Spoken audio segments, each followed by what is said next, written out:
Greetings and welcome to the April 2024 edition of the Fraser Valley Presale Pulse, bringing you the latest real estate intelligence on the Valley's presale and resale marketplace over the past 30 days. I'm Susanna Gonsalves. And I'm Brittany Reimer, and today we're filming out of the new Amson Block Sales Gallery by Amson Group. The program was recently launched with a successful realtor event just a couple of weeks ago. We'll be sharing more details later in this episode with respect to Amson Block as the project feature. Yeah, now let's jump into it. What have we been seeing in the presale market, Britt? Yeah, energy levels are definitely inching higher in the presale sector. There have been numerous new project launches across Metro Vancouver, with the majority of these occurring right here in the Fraser Valley. Yeah, you guys have been busy. What have we seen coming to the market in the last week? Yeah, there has actually been quite a bit of activity specifically for Surrey. For wood frame product, both Ledgeview 2 and City Corners launched in March. We'll delve deeper into City Corners in our project feature section. For concrete projects, both Parksville 96 and Parkway 2 began previewing in March. Both of these projects are situated in Surrey City Centre, and we'll explore Parkway 2 further in our projects section as well. We also saw 2 townhome projects come to South Surrey and Langley, and Montvue Phase 2 launched in Abbotsford. Yeah, that's awesome. March proved to be a lively month in Surrey, with Juno's success launching in February and selling nearly 75% of their inventory. I think that has supported some confidence. Yeah, that's right, Suze. And it's great to see more activity, particularly in the wood frame product form in this market again, following the fourth quarter in 2023, where 3 wood frame projects launched consecutively in October and November. There have been very minimal activity since then. Yeah, and what makes launching at this time of the year more desirable, do you think? Well, there's definitely an increase in buzz right now for the spring market. The hot off the press new projects are attracting significant attention. With the right offerings and product, they'll be well positioned to capture interest of buyers. It is a bit of a tricky time right now. There's a lot of buzz, a lot of gimmicky marketing advertisements happening. And so what will be quite interesting is how that actually translates to sales in a few weeks' time, despite there being a lot of buzz out there. Yeah, there's certainly lots of interest, but how that translates into sales, I think, feels a little murky right now. Yeah, the realtors are showing up, right? Realtor events are busy, they're buzzing, they want to be doing business, they're open for business. They had a slow year last year, but it's how that actually converts to them bringing buyers and clients back into programs, which I think there's still a little bit of a gap in the market on. Everyone's waiting for those rate cuts still. Oh, who isn't? And I think Ledgeview 2 by Quadra Homes is also a great example of this. They've experienced robust absorption, selling approximately 200 units in under a month. Their competitive price points have supported these absorptions, and with an overall blend of $850 a square foot, they've beat out the competition that has been blending in the low 900s range. They also offered a 5% deposit structure, which is really critical right now. Yep, sharp pricing and offerings is definitely stirring up interest in the market. Speaking of exceptional product that has generated a buzz in the market, just a couple of weeks ago, an impressive realtor event occurred, attracting a remarkable turnout. Yeah, I wonder what project you're talking about. Does it happen to be the one we're sitting in right now? Oh, you are so spot on, Suze. And what a better time than the presents to dive deeper into this Amson Block exciting development. Yeah, great segue, Britt. Let's jump into our project features, starting with Amson Block. As mentioned earlier, this is a special project, and we're filming right here at the Sales Gallery. Amson Block is composed of 2 buildings located on the cusp of 2 growing neighborhoods, Panorama and Sullivan Heights, and tucked away on a quiet, well-maintained street. Yeah, what is so great about this project is there is a lot of attention and care to detail inside the homes that we're not necessarily seeing in other projects. For example, Amson Block offers spacious open floor plans, 9-foot ceilings throughout, bright feel to the homes, paired with the choice of 2 really great color schemes. Each home features custom interior millwork, including medicine cabinets, entryway drop zone shelving. Also, a heat pump system that offers cooling is standard in every single homes to keep you cool on these hopefully hot summer days happening soon. Zebra blinds. Every home has wide plank engineered laminate flooring, smoke glass feature in the kitchen, custom, shelving, pot lighting, nearly 20,000 worth of included items that typically just wouldn't be in a multifamily project. We do have some really spacious, livable junior 2-bedroom and 3-bedroom homes here as well, along with things like 2 outdoor lounges equipped with cozy fire pit, plush sofas, rooftop patio, barbecue, over 3,600 square feet of amenity offering.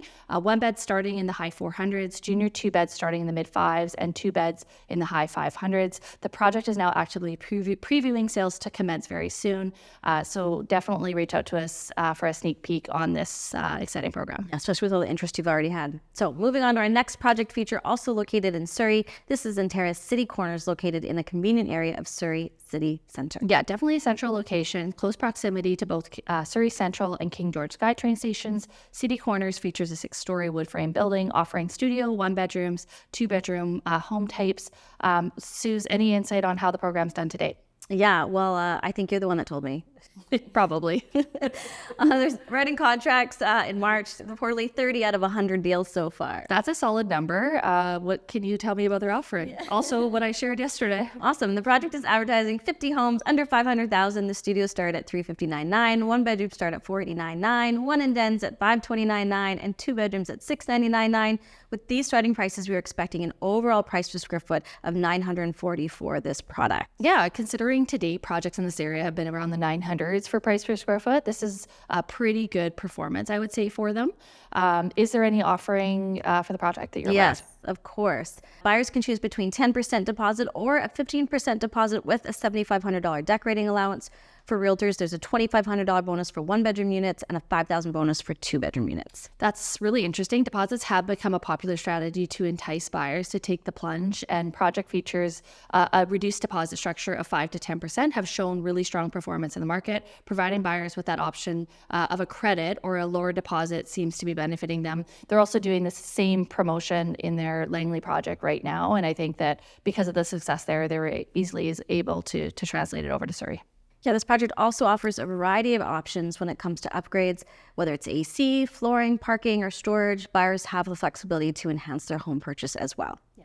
Now, sticking to the theme of Surrey projects, our final project feature is a concrete tower conveniently located in downtown Surrey.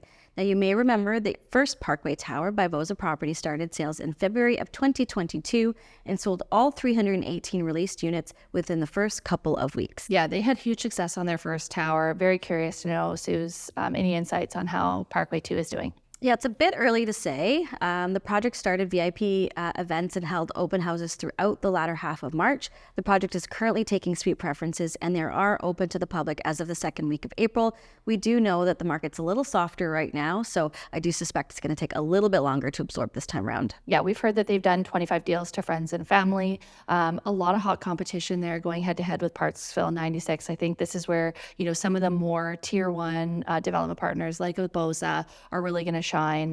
It's a very tricky market with so much inventory, and to pull that, attention off of a Bosa project to another tower when it's a development partner's first tower is just going to be a really tricky task for that team.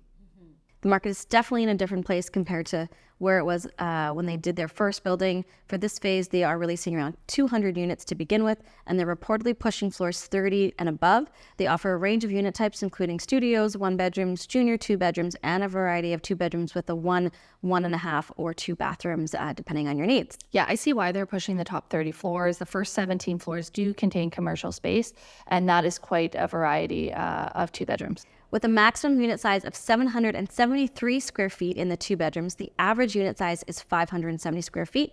The most popular unit so far is reportedly their junior 2-bedroom, ranging from 591 to 685 square feet and starting in the mid 600,000s. Those are some compact homes. Yeah, no surprise on the junior 2-bedrooms. This product always attracts investors and users, and so making those homes more compact will allow them to price a lot more competitively. Yeah, I'm excited to see what their final numbers come in at after their grand opening, so we'll be watching closely. All right, now let's jump into our resale stats for the month. Although we still saw an increase of sales activity from February to March, the difference is less than expected. In March, the total resales in the Fraser Valley totaled about 1,400, a 13% increase from February. However, this figure still remains 31% below the 10-year average for sales for the month of March. Yeah, I see what you mean. Sales typically spike during the spring months as homeowners are more likely to list their properties at this time. With more demand and increased inventory on the market, sales tend to escalate at a faster rate. But sales in March, while showing an increase, remain 10% lower than the sales figures from last March. So we really didn't see that jump we normally see this time of year. Absolutely. And speaking of inventory, this March marks the highest record number of active listings for the month in the last 5 years. Yeah, and this surplus of supply is going to give buyers a bit more options, more things to choose from, not to mention many buyers are still remaining on the sidelines as interest rates persist at elevated levels. We saw a total of nearly 6,200 listings in March. This is 11% above the 10-year average for total listings for the month. And so it seems if the growing level of inventory could consist of product that has lingered on the market. There were nearly 3,000 new listings in March, and this is 12% below the 10-year average for the new listings for the month. So the elevated supply levels are due to listings not absorbing and not a large flood of product coming into market. Yeah, overall, the market remains just barely in a seller's market territory with a sales to active listings ratio of 23%. The average days on market has decreased this month across all product forms to 11 days from 13 days in February. And so overall sales activity is expected to continue to increase throughout the spring. Suze, what do you think that will mean for pricing? What will be that impact? Yeah, we saw a price increase in March of 1.4% when compared month over month. When compared to the same time last year, this is an increase of about 4.6%. Yeah, pricing all across all product forms increased, and the overall HPI composite benchmark price broke the $1 million mark for the first time this year at just over $1 million, $1.8 million. As actively increased throughout the season, we can expect that same for pricing. Yeah, that's right, Britt. And I believe that wraps up the latest edition of the Fraser Valley Presale Pulse. Don't forget to subscribe to our channel and Newswire, our daily email newsletter providing you with the latest real estate news.